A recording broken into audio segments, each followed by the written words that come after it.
Hey guys, welcome back to my channel, and this week we're gonna talk money.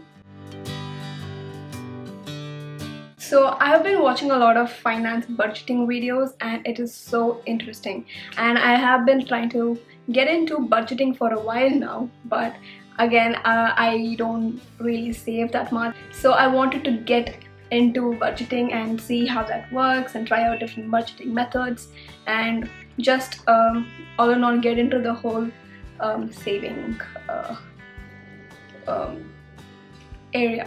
So far I couldn't do it because I used to spend a lot while I'm working, or there were plans of travel and everything. But now after this lockdown, in the month of May, I made sure I do not spend that much, or at least I was conscious with the amounts that I was spending, and I also made sure to track all the expenses and transactions that I had onto an app. So in that way I was accountable for all the transactions, and I was also conscious when I'm manually entering it down onto the app.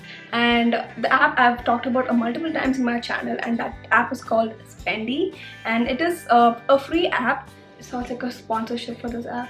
This app is technically free, and there are some premium options that are paid, but I don't use them. So I use the free version of it, and it helps me to just visually see the things that are happening in and out of the bank account, which is great.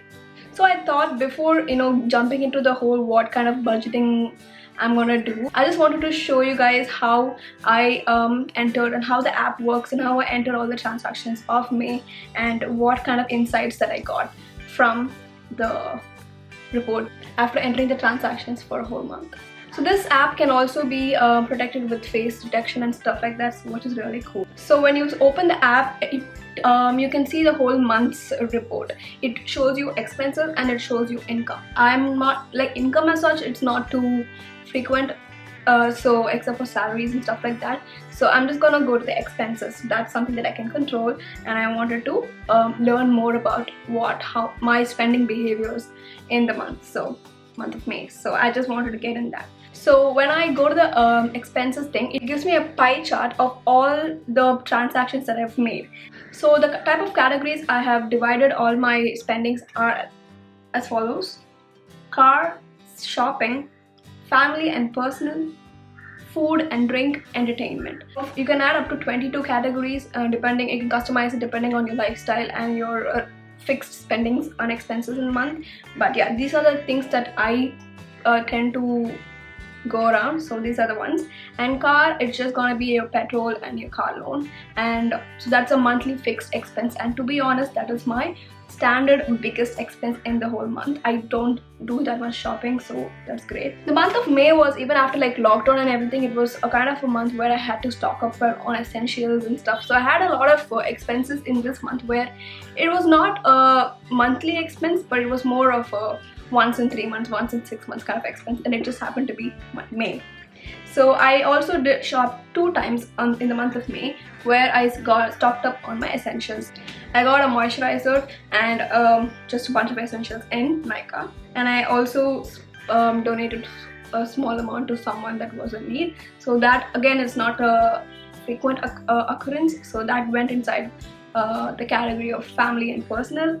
I spent a solid 400 rupees on net pack, because I used a 3-month pack and the 3rd month happened to be May, so I had to recharge again for the next 3 months, and that was an amount that happens again once in 3 months. It's not a monthly expense. And the most proudest category of for me is the food and drink.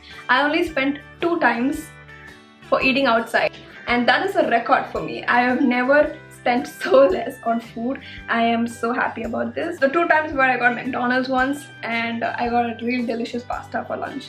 So those are the 2 food expenses I made throughout the whole month, and this is obviously excluding groceries and stuff, but this is more of your wants spent.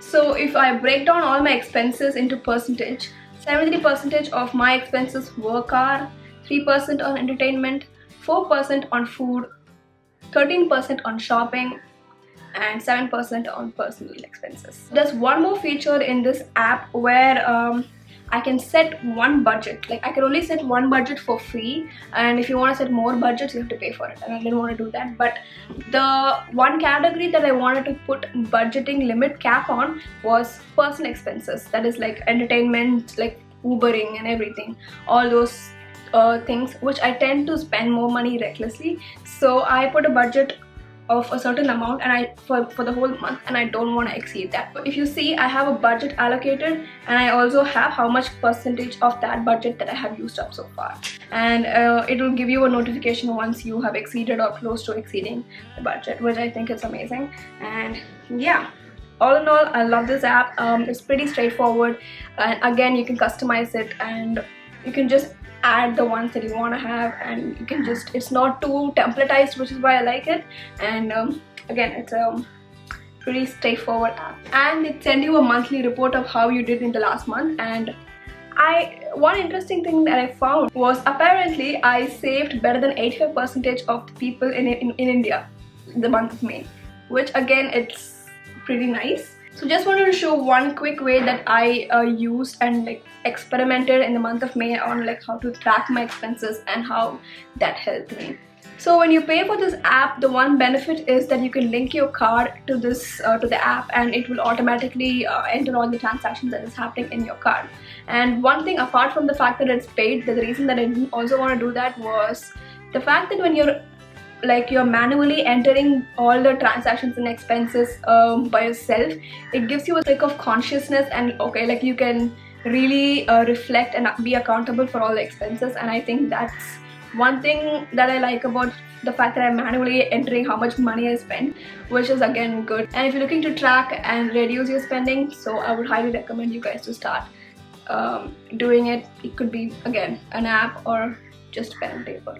So now for the month of June, again, I feel like it's gonna be pretty similar to the month of May. I don't think I have a lot of expenses happening in this month due to lockdown and everything. So but I do wanted to try out one savings budgeting method where you split your money into 3 categories and you stick to it, and like you budget your money into these 3 categories, and those categories are needs, wants, and savings.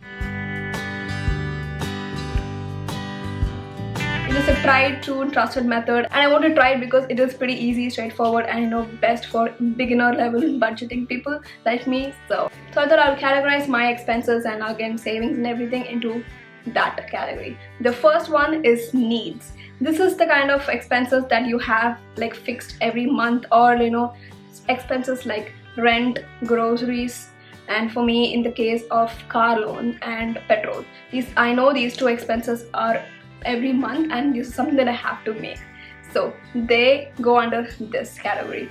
The second thing is wants. So under wants are the expenses that I usually tend to do for myself that are not necessarily fixed or every month, and things like Uber, eating out, and having takeaways, parties, and gifts for your friends, and any like spending on food, all those things go under wants. The third thing again is saving, which should be the highest percentage among all 3, and over there I either allocate certain percentage of my salary to that, or if I'm saving for something or for a trip, let's say, I put in the money for the trip money savings into that category. I'm gonna try doing that. We'll see if I stick to it, or we'll see if that works. And when I'm adding the wants category, I'm gonna make sure I budget that into the app so I don't spend more than that, and I have a interlinked report of that.